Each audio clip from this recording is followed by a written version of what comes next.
good at my job.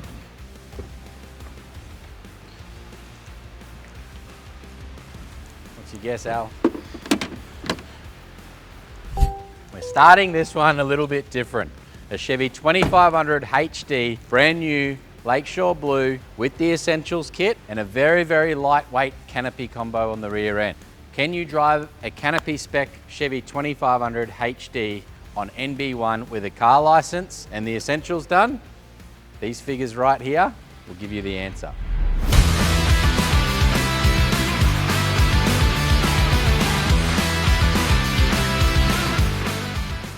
Being the NB1 category, Queensland registered, we are going to change this one from NB1 to NB2.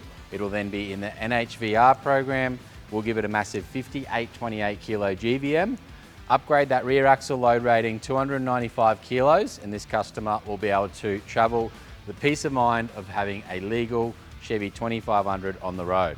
So with this build, how it's set here, I won't get into the figures just yet, but with the driver inside the vehicle, couple family members, that's about all that you can do on this one here in the NB1 category, but we'll get into the specifics there in just a second. For now, we'll get into what this awesome looking vehicle's done for stage one here at Big Dog Builds. I'm Dean Bleasnat, the co-founder of Big Dog Builds, with well over 750 trucks through the workshop, in the scales, in the weights on these builds in the workshop, and see what these trucks weigh, whether they're the HD trucks, the 1500s. We can do pre-registration GVM upgrades on all of the 1500 range. And in the HD trucks, in my opinion, if you're gonna do a setup like this one here, start in the NB2 category, especially if you're interstate and you're wanting to get a build done. Starting in the NB1 category can be quite challenging to then change it to a truck. So order the vehicle from the showroom, NB2, and you're gonna be able to play with all of the weight in the world, have a great setup and be legal and compliant around Australia. If you are around Australia and you're wanting to get a build done through the workshop, we can help transport the vehicle into Big Dog Builds, get a full build done like this one here, fly in, meet the team, get a full handover and then travel home safely. If that's still too hard, we can help get the vehicle back home as well. But let's go around to the front here. We'll get into the suspension, the wheels, the tires, and what we've done for this customer for stage one. The front end of the Chevys, they look bloody amazing. The Lakeshore blue color, definitely one of my favorites, but it all starts with the under-bonnet fuse panel setup and power panel setup. We swing over here to the factory battery mount. We replace that for the mega fuse holder. And the good thing with that one there is you've got one big resettable fuse. If that does pop, this big power panel cable runs to a breaker under that passenger guard and then comes all the way over to the driver's side here. And we power all the aftermarket accessories off one nice, neat power board. Everything from Air IQ to inflate, deflate the airbags. We've got canopy power in the rear there. We've got Anderson plugs to the rear. You name it, it's all powered off this board over here. And when this customer comes back for stage two, gets a front bar combo on, for example, we can do a nice, neat isolator install off the mega fuse, straight to an isolator, straight to the winch, for example. We can then add a Switch Pro unit to the side of the bracket here, and we can run all the different outputs from the Switch Pro, things like roof racks, LED lighting, front bar lighting, you name it, the Switch Pro can control everything. But for now, the customer wanted to get into the vehicle, get used to driving the vehicle, get the essentials done, and then come back for stage two and tick a few more goodies off the list and be ready to travel a lot further.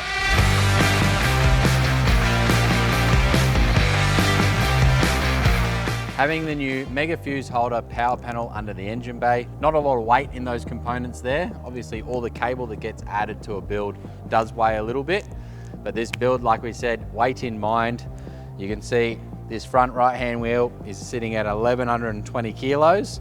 We've done the essential suspension kit. So we've got the BDS 3-inch suspension kit with the Fox 2.5 adjustable shockies front and rear. With the suspension set up like this one here, it is the most popular that we have go through the workshop. And I do get a lot of questions. I don't really want to play around with the height of the truck. Can I just replace it with a set of shocks? I get asked this question a fair bit. In my opinion, a shocky upgrade is going to be better than factory.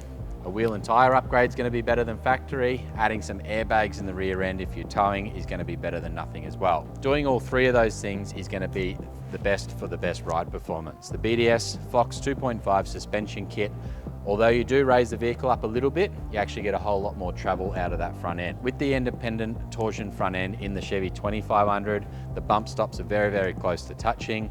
Having this suspension kit in it with the HD torsion keys just raises that up that little bit further. You do get that little bit more suspension travel, but having that good Fox DSC shocky, the 2.5 remote res adjustable shock really makes a huge difference. The factory wheels and tyres being 20 inches, you don't have a lot of rubber and they're very high pressure, running over 65 PSI in the factory wheels. Stepping down to an 18-inch wheel is my recommendation. You're going to have bigger sidewall on the tyres, you don't have to run as much pressure, and you don't feel all those little bumps on the road or the little potholes as much as you do with the factory wheels and tyres. The other big thing with changing the wheels and tyres with the BDS upper control arms, we do have to change the wheels and tyres for this suspension kit. So keeping that in mind as well, whether you're wanting to run a non-flared wheel and tyre fitment like this one has, 18 benign positive 18, and when we've gone wrap this in a 35, 12.5, 18 Nitto Ridge grappler.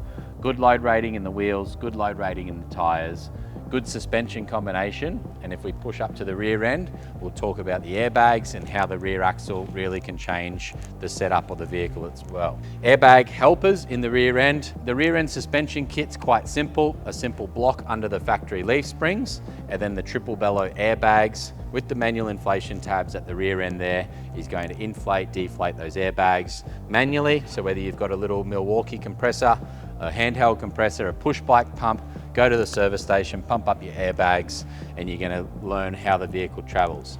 Like we said, this customer wanted to come in for stage one, get the essentials done, see how the vehicle drives with the factory leaf springs, quite a lightweight canopy combo on the rear here.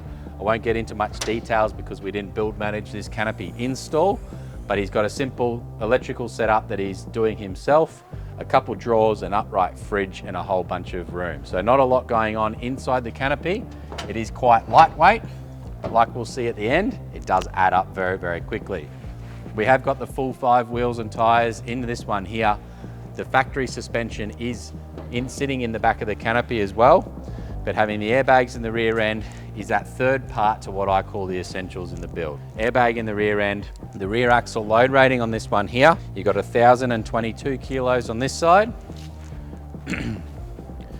and we've got 1,050 kilos on this side here. So 30 kilos difference, the suspension sitting in that side of the canopy, but just over, what's that? Just under 2,100 rear axle load rating. Factory rear axle load rating is 2994, and then we can upgrade that one 295 kilos more when we do the leaf spring reset and the suspension upgrade. Doing those things there will then give you a 3289 kilo rear axle load rating, and going off that one there, you've got plenty of payload to go, but we can only do that when we go up to that NB2 category. If you are getting confused with the NB1, the NB2 side of things, AI is a wonderful tool these days. That's one thing to do, but get in touch with the team and we can send out our buyer's kit, and that goes into full detail on what can be done as NB1, what can be done as NB2. There's a lot of state regulations around the country as well, which does get quite confusing. If you're going to do a setup like this one here, I say go straight for NB2. And when we get into the figures over on the scales very shortly, you'll see exactly why. That's about all that's been done on the essentials kit on this vehicle here. Electric side steps can come, roof rack can come, front bar combos can come, all the other bits and pieces, Starlink, UHF, all of these things can come in multiple different stages. So just remember getting the essentials. I do love a clean looking truck. The Lakeshore blue with the textured black definitely looks the part. But if we swing over here, you can see exactly what this vehicle weighs in at, 4,350 kilos. So you've got less than 150 kilos to play with that vehicle, how it sits, factory fuel tank. So by the time I sat in this vehicle here and topped the fuel up, the weight is going to be at the maximum weight for NB1 category.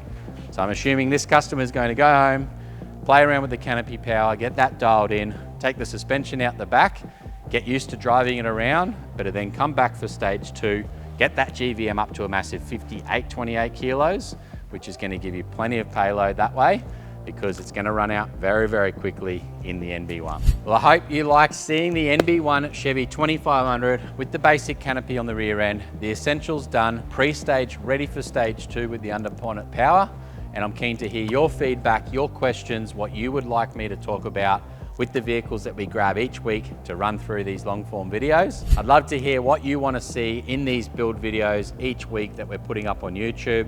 Whether you want me to get into more detail about anything on the builds as well, put a comment down below on what you want to see and I'll do my best to answer that in the future videos. But for now, great to have the weight scales, but it's also scary seeing what the figures come in at.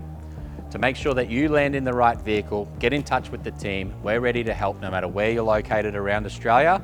With well over 750 trucks now through the workshop, the team are growing, we're here to help, and we want to see you travel around Australia nice and safely. Stay compliant on the road. No matter what the use case of your vehicle, we're here to help get you into a Big Dog build. Just remember, downloading the Big Dog Builds Buyer's Guide or the Buyer's Kit will give you a bunch of information to get you into the right vehicle platform to start with. And if you want to see more of these build videos, guys, this one up here, that's a special one. That one there, that's pretty cool. And these two down below, have a watch of them as well.